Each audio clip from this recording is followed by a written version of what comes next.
Thom Hartmann here on the best of the rest of economic and labor news. You need to know this.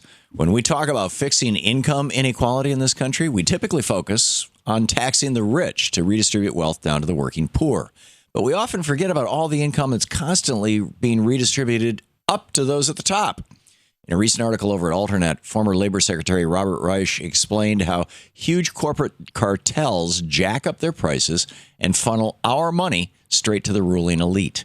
All over the country, massive corporations buy up or buy off their competition, then use their might to convince us that higher prices and lower benefits are simply the way things are meant to be. For example, as Mr. Reich explained, we pay more for prescription drugs than the citizens of any other developed nation in the world. That's because drug companies have the legal right in the United States to pay off generic drug manufacturers and ensure that we can't get our hands on cheaper, unbranded medication even after the patents have expired.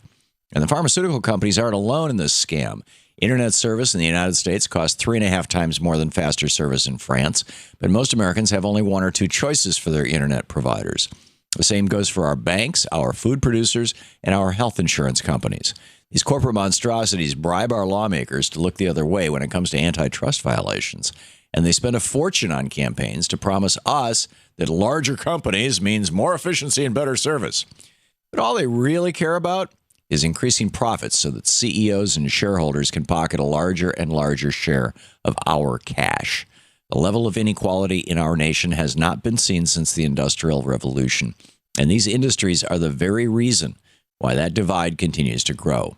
Yes, we absolutely must increase taxes on the rich and make them pay their fair share, but our work to end inequality does not stop there. Let's break up the big banks and the telecoms and every industry that works to benefit the rich at the expense of the working poor. Seattle is proving to be the birthplace of new progressive politics. Last year, that city was the first in our nation to pass a $15 minimum wage. Last week, they were the first to pass a new public campaign finance initiative to put democracy back into the hands of voters. The so-called Honest Elections Initiative not only strengthens campaign finance restrictions in Seattle, but it will give every registered voter there $100 of what they call democracy vouchers to support their favorite candidates as well. This proposal is aimed at getting more people to participate in local elections in an effort to weaken the power of big money in our democracy. However, the plan is not without its possible faults. Critics worry that candidates can opt to use the public financing system, which will make them eligible to receive vouchers, but still get the benefits of big donors with the help of super PACs. Thankfully, Seattle voters have proven time and time again that they're savvy enough to identify candidates who cheat the system. It will be up to them to test the democracy voucher system and determine if it can become an effective way to take our elections back from the billionaires. President Obama wants to help former prisoners transition back into society. That's why he recently announced an executive order to ban the box at federal contract employers. In other words, he's directing those companies to wait until later in the application process before they ask about an applicant's criminal history. Civil rights groups have long been calling for a change in this policy, which often prevents people with criminal records from finding work or even getting a job interview. By including this information on applications, employers often dismiss applicants with criminal histories, even when it has nothing to do with the prospective job. Without work, people convicted of petty, nonviolent offenses have to turn to other crime in order to make an income. If we want people to turn their lives around and become functional members of society, they need basic opportunities like access to a job. President Obama gets that. Let's hope more employers follow suit. For all our talk about overseas tax havens, there's not a whole lot of action when it comes to our nation stashing money for wealthy foreigners.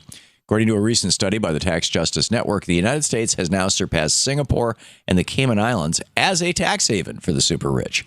The authors of that report wrote, though the U.S. has been a pioneer in defending itself from foreign secrecy jurisdiction, it provides little information in return to other countries, making it a formidable, harmful, and irresponsible secrecy jurisdiction.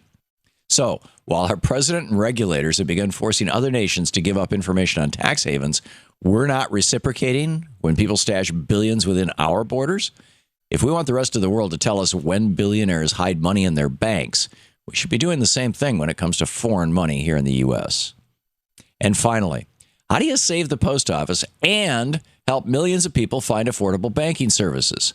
Well, according to Senator Bernie Sanders, you allow low-income Americans to fill their basic banking needs where they're already buying stamps and sending packages.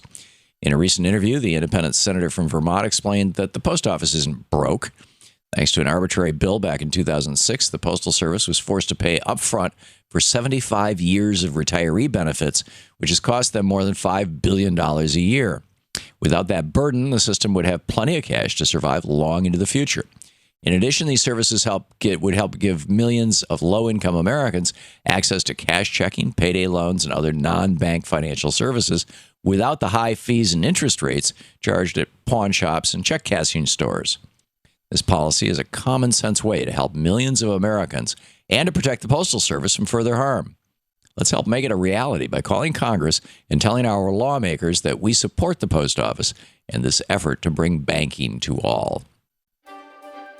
And that's the way it is for the week of November 9th, 2015. I'm Thom Hartmann on the Economic and Labor News.